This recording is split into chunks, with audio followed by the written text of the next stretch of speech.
the work that I create, which is mainly books, commissioned work, whether I collaborate or whether I initiate projects, I've always felt that they had different lives. I've always felt that the work itself, I wanted to interpret a story, but I also wanted to create art. So all the things that an artist thinks about in terms of color and line and form and narrative is there, even though I'm interpreting, even though I'm bouncing off of a text, those things are always there. So I don't think I've always thought about it in terms of an exhibition, but I've always thought about it in terms of making art. So if you're making art, there's a natural kind of extension, which means that the work has the potential to be exhibited.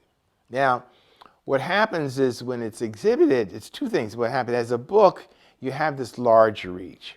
And what your hope is that when people read the books that I've illustrated, that there's this marriage of art and text where there's one doesn't end, another starts. It sort of, they merge. But for an exhibition, what you're doing is you're using that work to talk about the art itself, the aesthetic piece. We're looking at it and approaching it in terms of composition and color, of balance, of all those kind of things. One of the things that sort of I thought a lot about in terms of this exhibition, and it was a kind of a question I had in my own mind, but also guided the direction of the exhibition, was how are people responding without text? And that's interesting. And I, somewhere along the line, I would like to be able to get feedback on how people read the art without the text.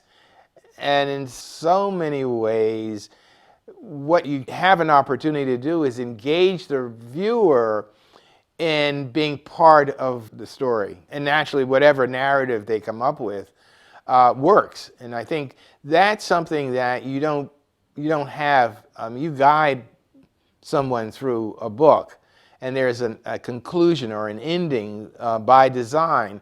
But the art on its own provokes the viewer adding their own narrative to it, or their own ending, or maybe not an ending. Maybe it goes on. Maybe it becomes a whole nother story, which all comes full circle to the fact that the hope is, of course, that one picks up a book. I've always believed that all of the arts are knitted together. This show also speaks of that, the knitting of great literature and the attempt for me to do great art. I grew up in a very small African-American community in Germantown section of Philadelphia. The community existed, African-American community of one block, which was a dead end. Most of the neighbors migrated from the South, and story was part of how we sort of expressed ourselves.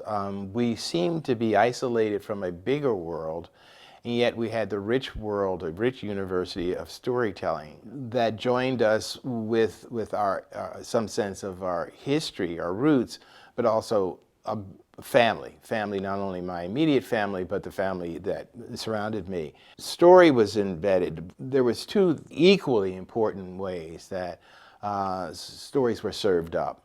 I grew up there was 6 of us, and with mom and dad in this household.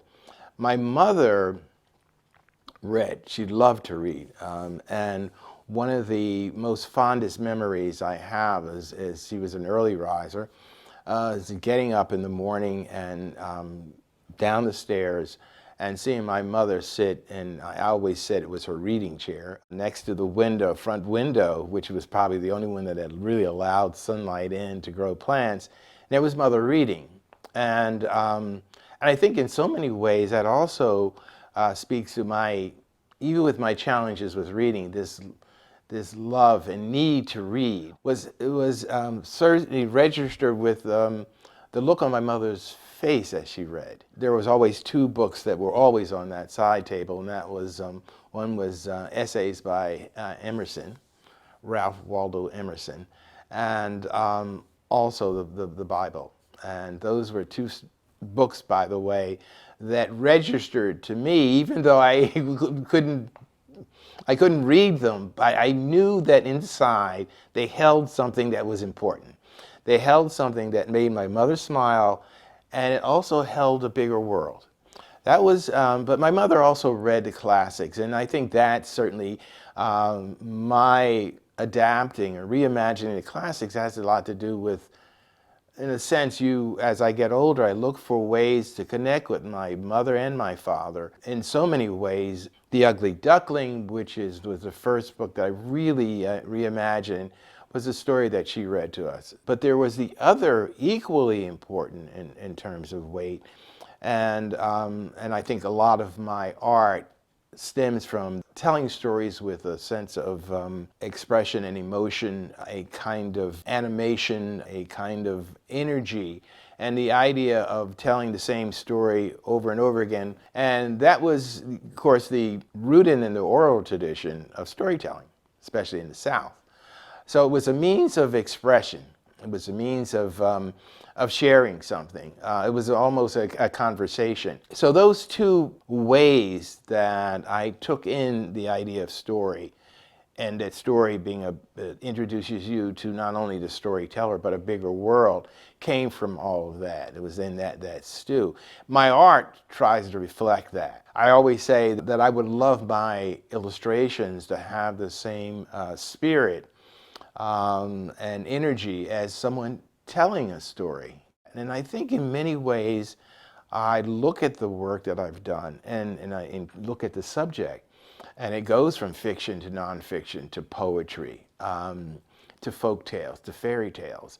And I think that's all rooted in this sense of wanting to see the world through story.